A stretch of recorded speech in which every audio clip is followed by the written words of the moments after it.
থেকে বলটা করি,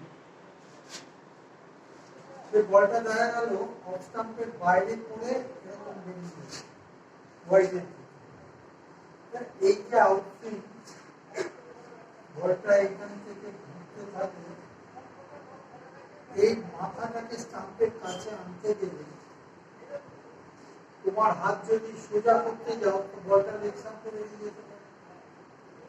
কিন্তু তুমি যদি এখান থেকে স্টার্ট না করে এখান থেকে স্টার্ট করো তাহলে তোমার বডিটা আরেকটু ঘুরে যাবে, ফলে এই সুইংয়ের মাথাটা তখন চলে আসবে এখানে ব্র্যাকেট কাছে।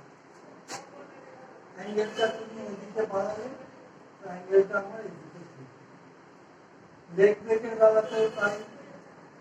আবার অফ ব্রেকের বেলায় কি বলেছি, না অফ ব্রেকে